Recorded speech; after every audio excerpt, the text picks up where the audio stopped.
So we defined the exterior product of differential forms last time after talking about cohomology and homology. And this is it. So if you take two differential forms written like this in components, the exterior product is the differential form that locally looks like this one. Really the product. Then we saw some property, in particular that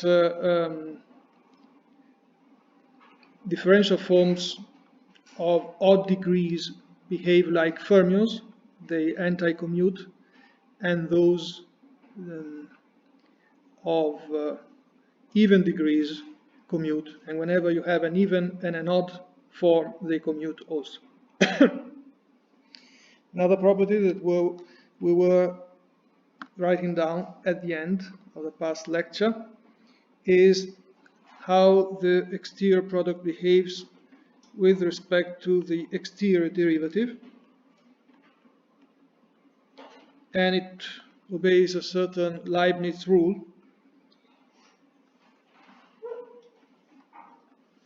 But since it is a differential, so it's an odd object, if the degree of omega is odd, there is a minus sign.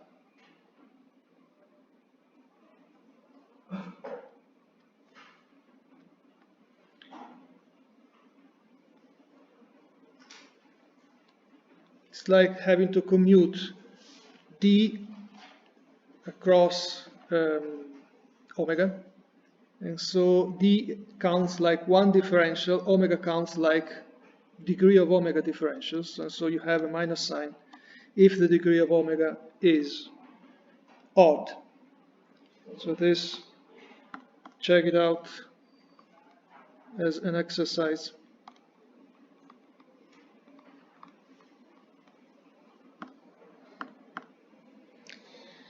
Now let's move on and define the covariant derivative. That is to say, derivations of vector fields.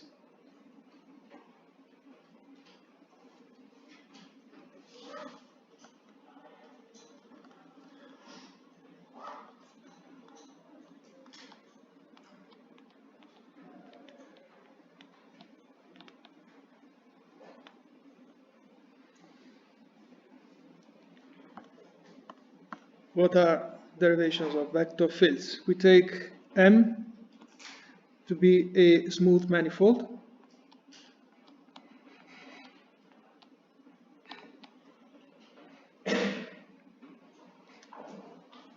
Chi of M, the space of smooth vector fields on M.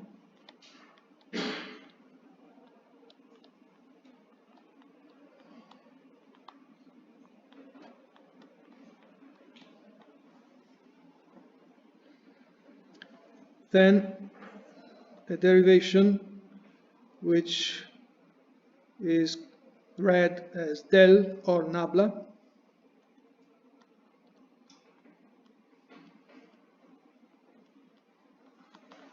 is a map that acts on pairs of vector fields and returns a vector field.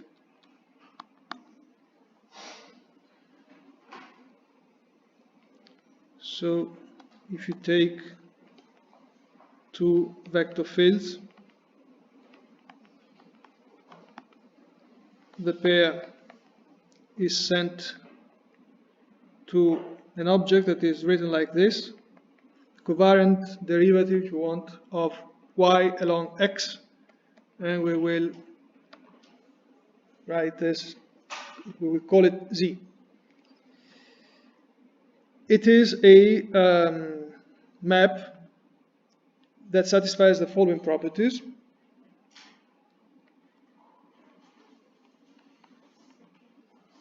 Such that the covariant derivative of along a vector field like this where f and g are any smooth functions on the manifold M of z is equal to f covariant derivative of z along x plus g del of z along y.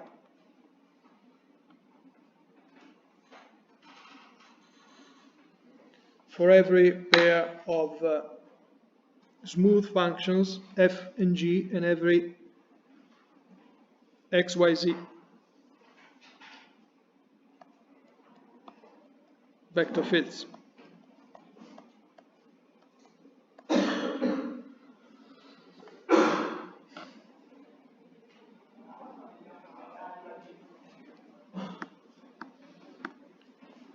Then it has to be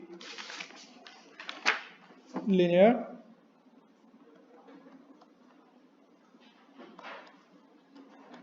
That is to say, del x of y plus z is equal to del x y plus del x z. And C, sort of Leibniz rule for every smooth function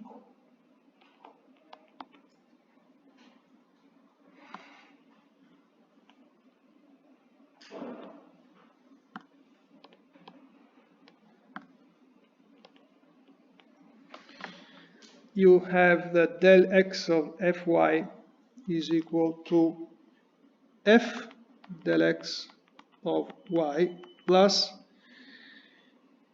what you obtain by taking x, which is a vector field, acting on f. And a vector field acting on a function gives a function. That function multiplies the vector field y, and that is a vector field. So a function times a vector field is a vector field. So to see what this is more explicitly, let us consider a canonical basis locally for derivations.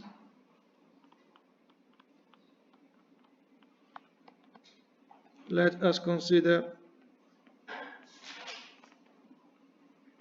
the canonical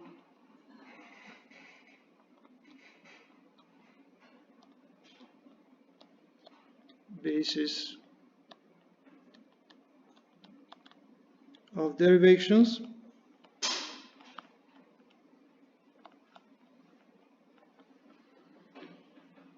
And then if you compute del along d partial over partial xi on partial over partial xj, this is, as we said, a vector field itself, so it has to be a linear combination of the derivations in the canonical basis. And the coefficients of that expansion are called Christoffel symbols of the linear connection. Oh, by the way,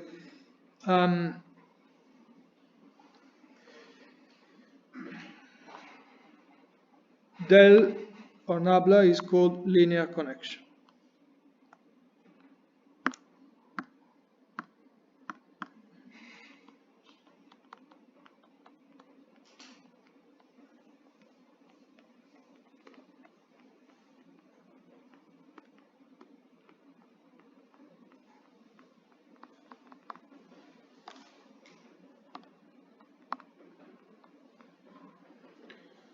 So gamma I, j, k are called Christoffel symbols.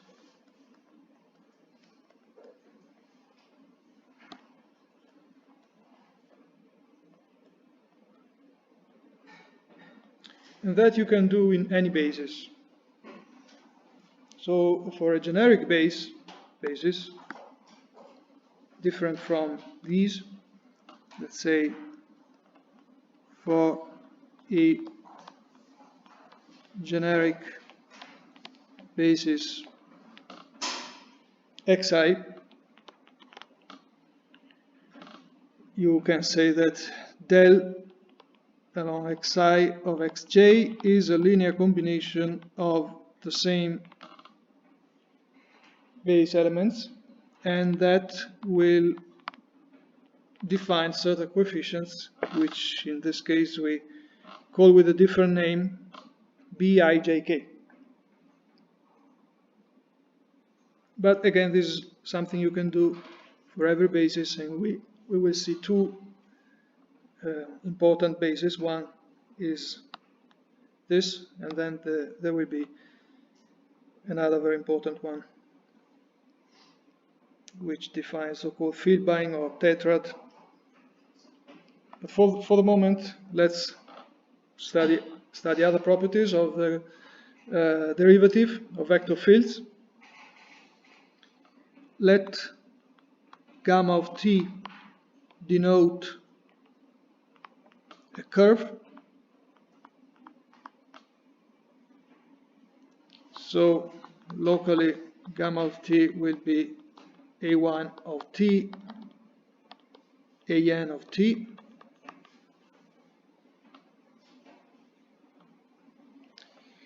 And let us define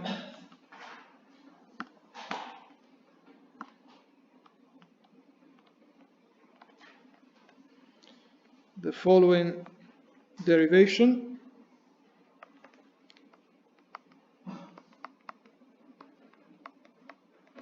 In local coordinates. We can imagine it as the derivative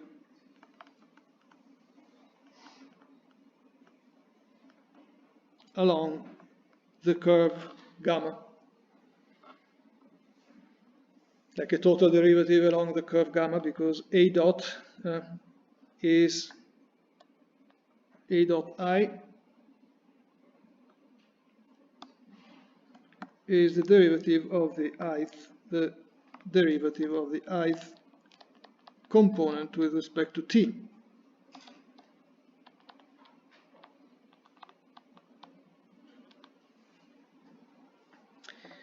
Well, this is not strictly speaking a derivation or a vector field, because it's defined only on the curve gamma.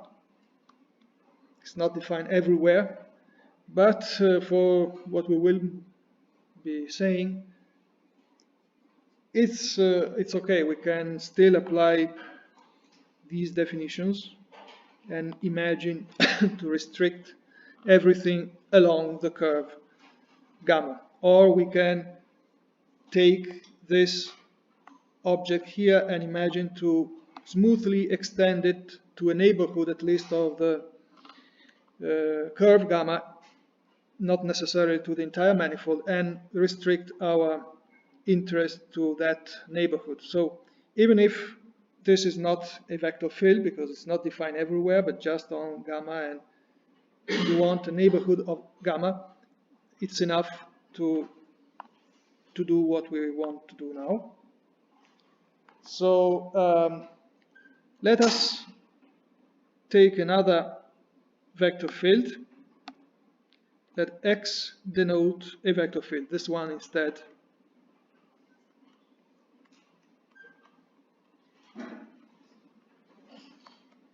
Possibly defined all over the manifold. And in local coordinates, that will be something like some objects ui of x d over dxi, because the symbols ai have already been used for the curve, so here we use another name, ui. And let us consider what now? The derivative of x along the curve. So the derivative of a vector along the curve. And let's see what comes out of this.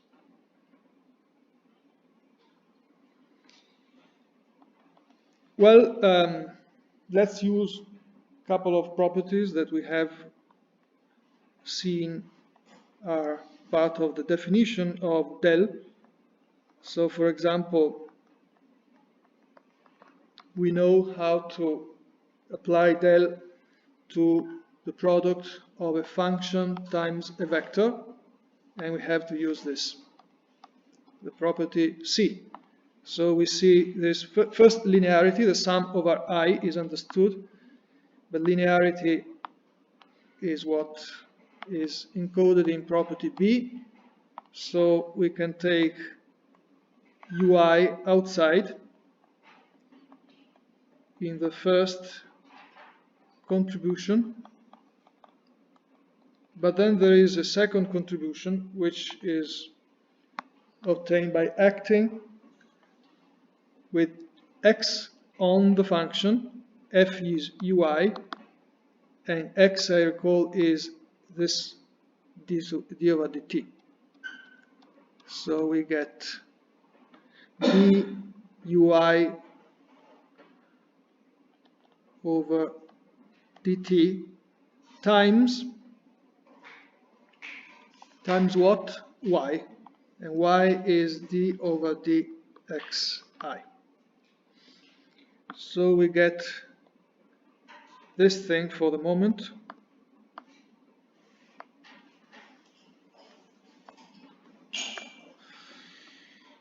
Okay.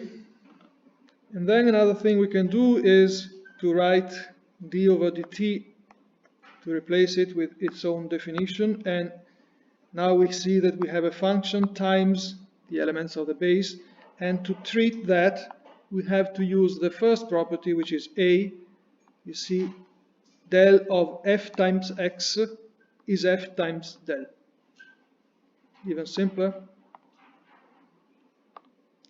So let's see what happens there.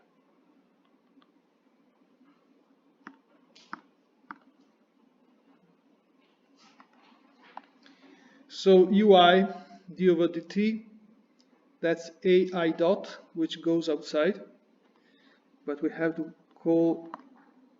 give a different name to the index. And then we remain with nabla d over dxj of d over dxi. And then the rest. dui over dt is d, we can leave it like that, maybe, yes, dui over dt.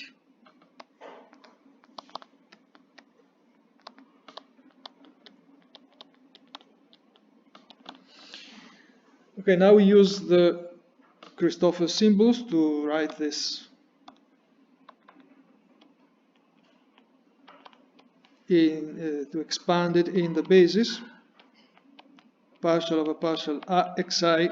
So we will have ui aj dot gamma ji, first j, second I, k d over d, partial over partial xk.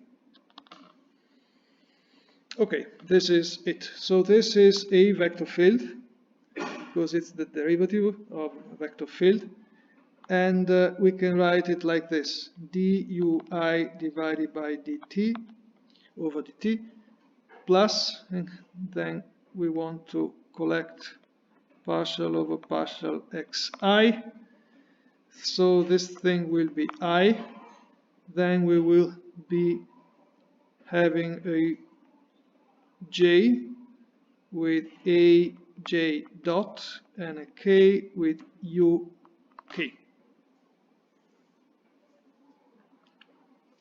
Okay, probably you recognize this thing. This is related to the notion of parallel transport.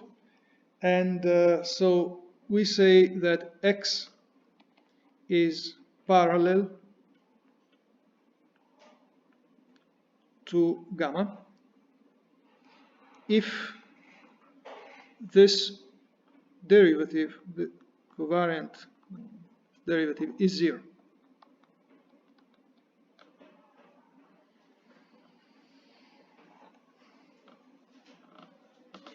Which means that every single coefficient here in square brackets must vanish, and this is written in local coordinates, but then you can show, it's implicit in our derivation, that if it vanishes in some local frame, it vanishes in all local frames, because this formula is independent of the local frame. So x is parallel to gamma if del of x along d over dt is 0, or conversely, you can parallel transport a vector given a point P belonging to the manifold and a vector V belonging to the tangent, the tangent space in P, and a curve gamma starting from P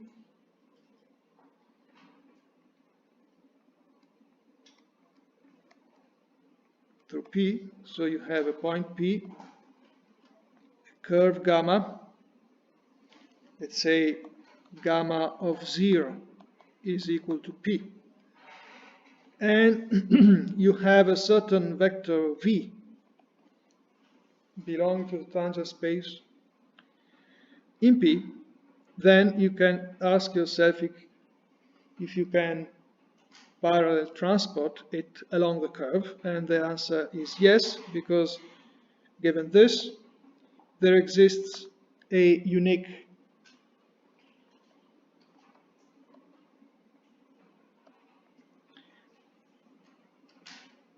field x that, again, strictly speaking, is just defined along gamma, or if you want, a neighborhood of gamma.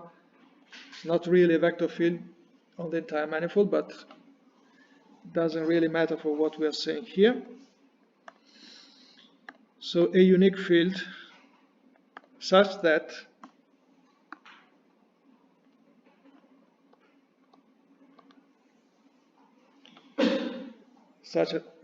what?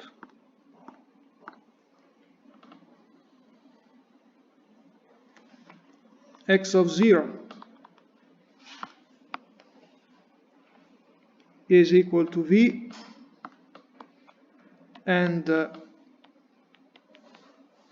del of x along d over dt is equal to 0. So that derivative vanishes along gamma. This is like solving a Cauchy problem, because this is a system. You see in local coordinates, it's a system, a first order differential set of first order differential equations. So it's enough to give the initial conditions like this, which you can split in components, and it will be n initial conditions for the components ui, which are the components of x. And this way you can solve the Cauchy problem, and you know that there is a unique solution.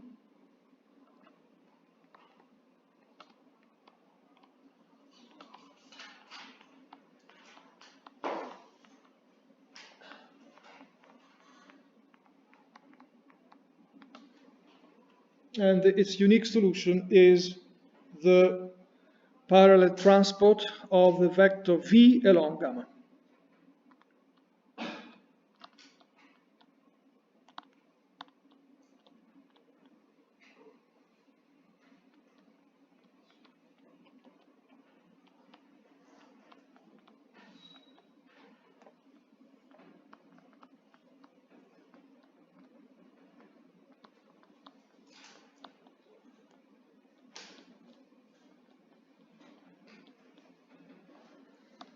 so of the vector v along the curve gamma.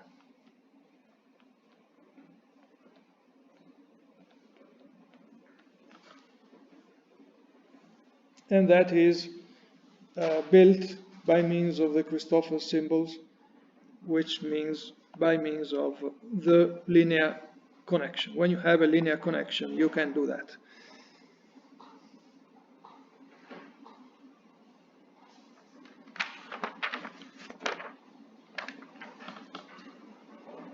Another very important notion in differential geometry is the curvature.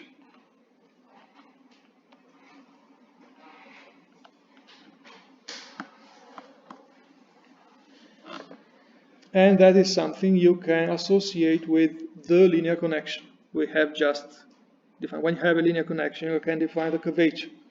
So again, let M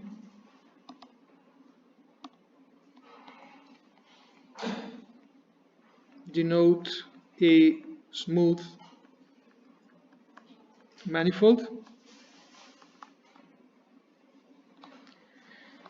and Km the space of vector fields on a smooth vector fields.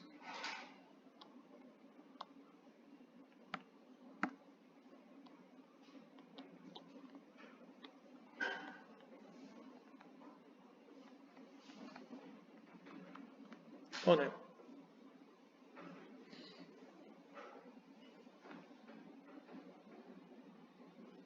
Then the curvature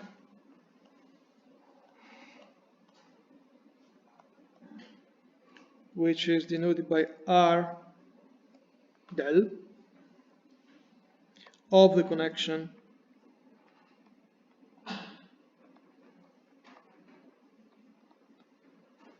del is a map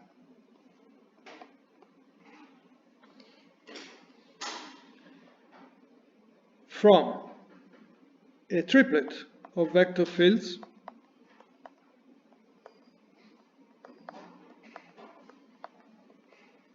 to the set of vector fields.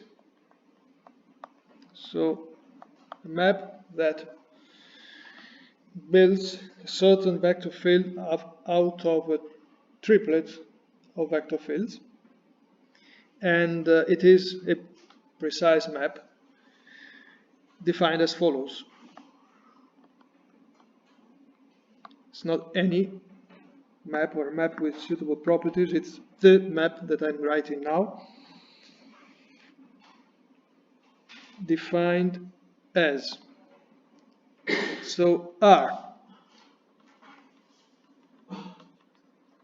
of x and y on z, it's written like that, so you have a triplet of vector fields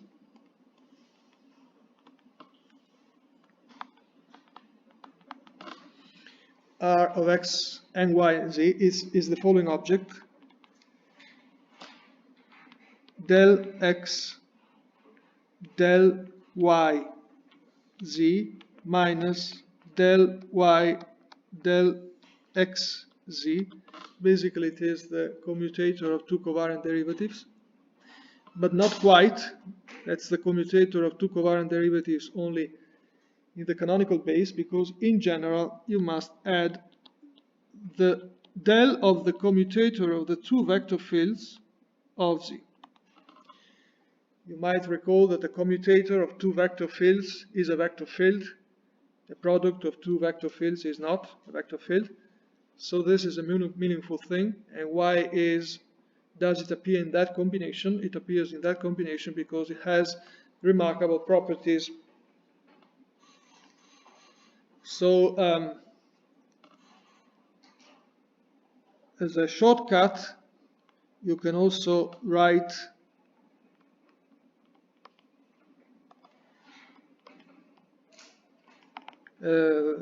this as an operator, let's say. As an operator that acts on vector fields. You suppress z everywhere, and you have the commutator of the covariant derivatives minus the covariant derivative calculated along the commutator. So normally you don't probably are not familiar with the last part. That is because normally you work with the basis, canonical basis d over dxi, where the commutator is 0. But to have a meaningful definition of curvature, you always need the last piece. So properties.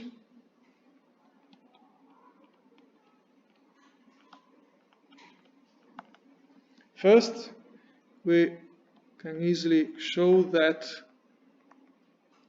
R of x, y on z is linear in x, y, and z.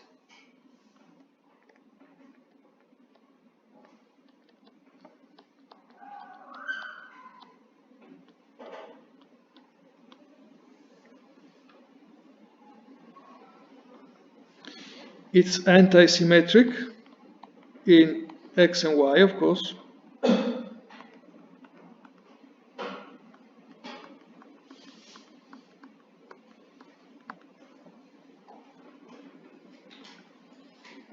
And if f, g, h are smooth functions,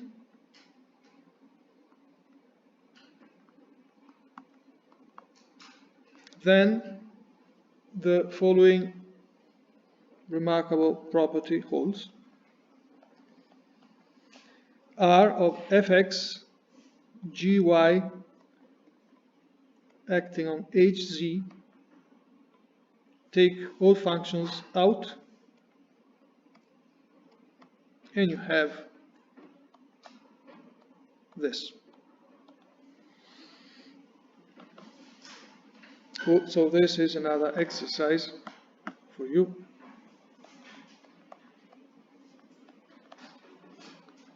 To prove that the last term is precisely what you need to have this very nice property.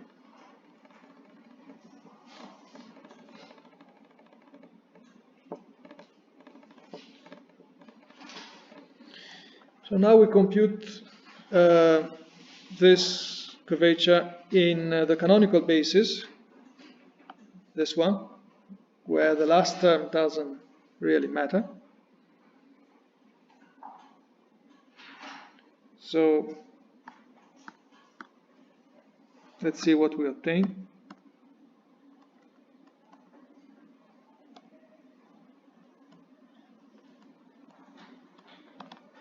We take x equal to partial over partial xi, y equal partial over partial xj, and z equals partial over partial xk.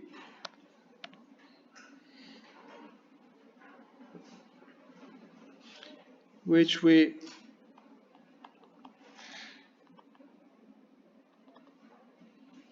shortcut to something like that.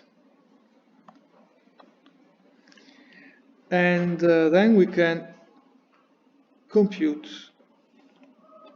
R on the triplet of derivations, vector fields, by applying the definition. So we just apply the definition where we just take the first two because the last one is 0 thanks to this property. And you have nabla partial I, nabla partial j partial k minus nabla partial j, nabla partial I partial k.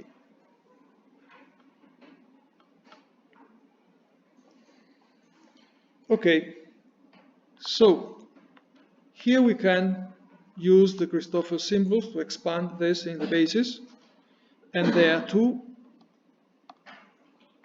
So you have nabla partial I and then you have gamma j k l partial L.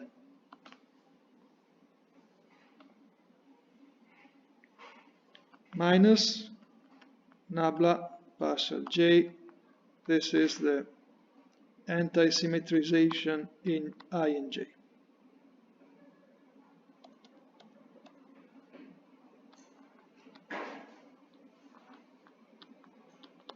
Okay.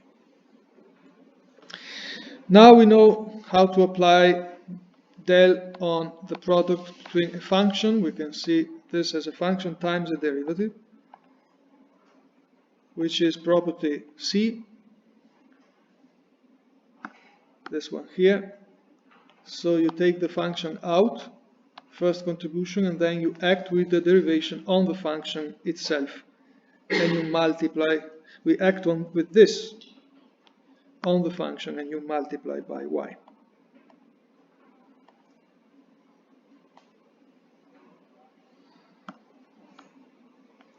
So what do we get? So first we take the functions out, and we get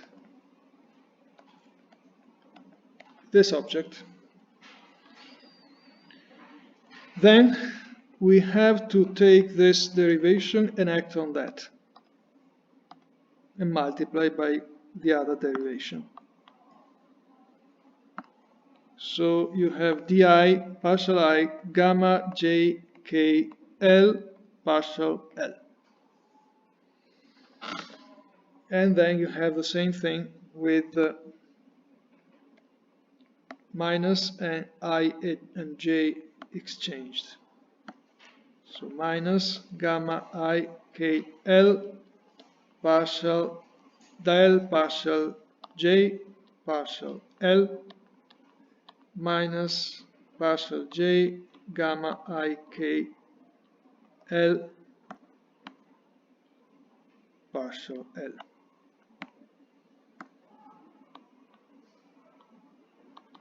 Okay, now we can use again definition of Christoffel symbols. It tells you that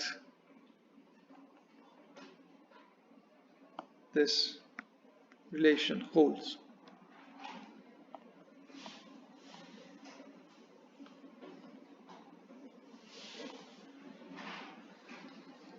And so you have gamma jkl, gamma ilm,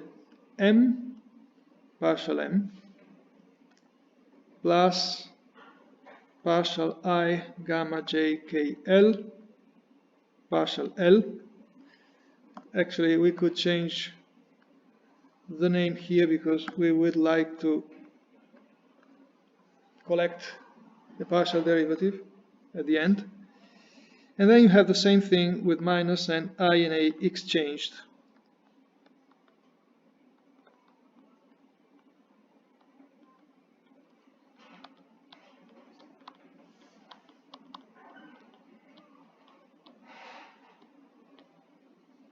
Okay, so collecting, you have di gamma j k m minus dj gamma I k m plus gamma,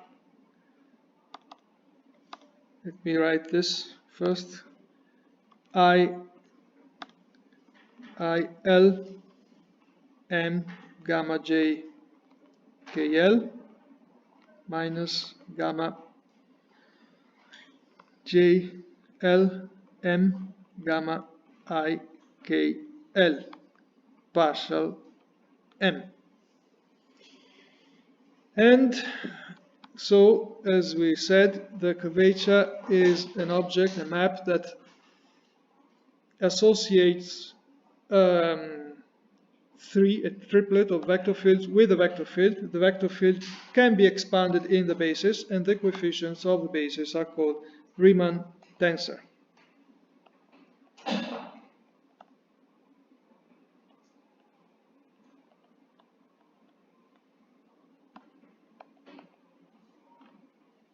okay, which is defined by that object there.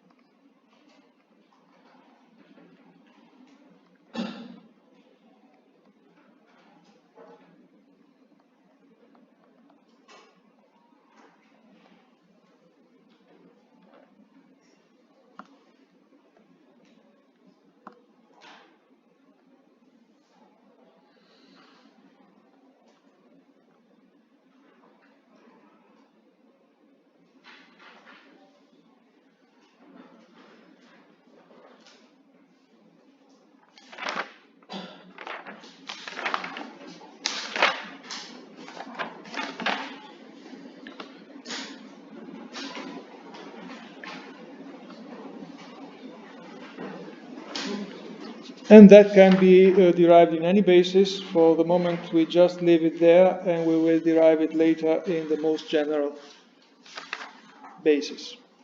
Well, the other important basis, and then in the most general one. There is another important definition that in differential geometry is associated with the linear connection, and that is the notion of torsion.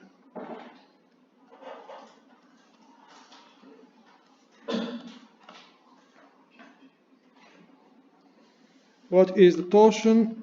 It is a map that takes a pair of vector fields instead of a triplet and returns a vector field.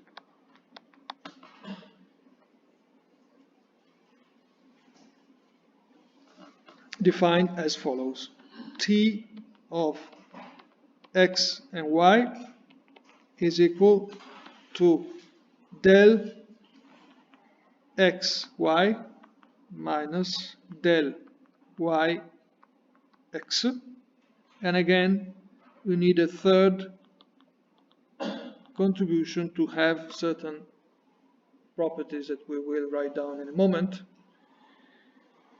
A third contribution which you miss when you work with the canonical basis partial I, but it must be there. Why? To have the following properties. This we will prove here. Property, actually, because yes, it's obviously anti-symmetric, but this is quite straightforward.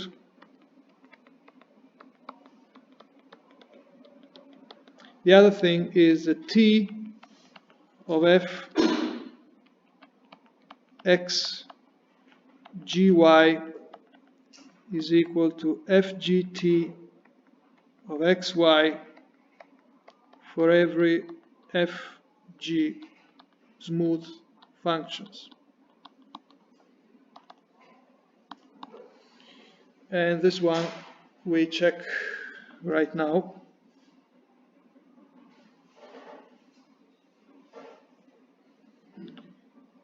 So let's see.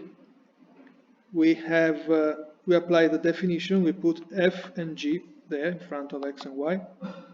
So you have fx gy minus gy f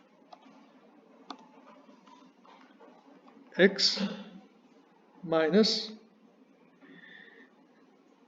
g x f x commutator gy.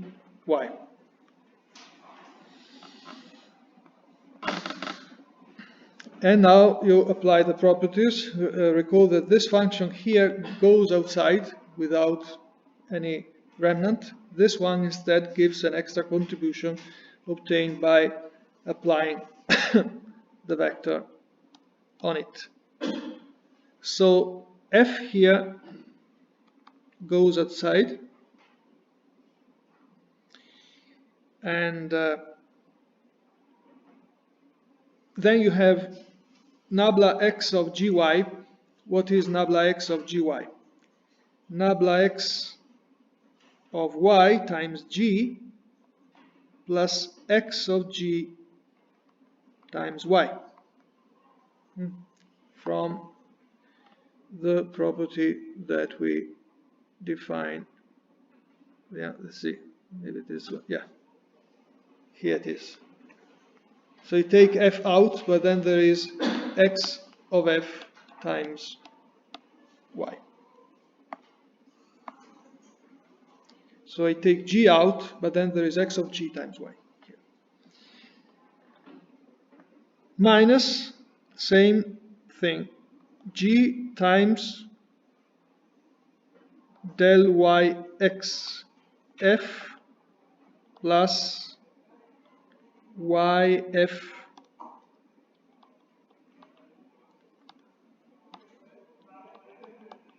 times x. Now we understand why you need the last term, because last term is minus fxgy plus gyfx.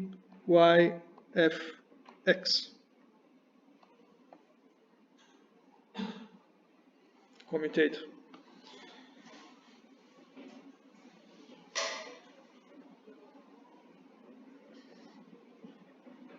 So let us collect the pieces.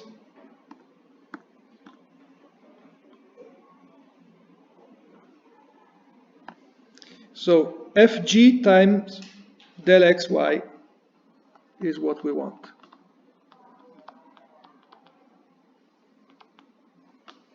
Then you have fg times minus dyx.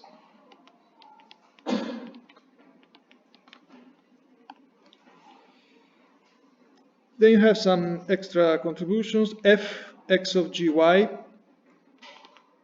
F is a function times x of g is another function, because it's a vector and a function, so it's a function times y. Minus g y of fx. Minus g is a function, y of f is a function, and x. And these things are corrected by the commutator, because you have to cross x. So this is x of gy, and that will be, so I can take, by using the Leibniz rule for vector fields, which are derivations, I recall, I have minus fg times the commutator, which is what I want, but I also have minus fx of gy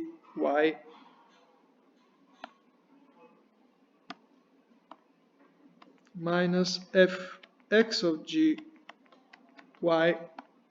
plus gy of fx. And now you see why we need the other piece to have everything working properly. Okay, now let's stop 10 minutes.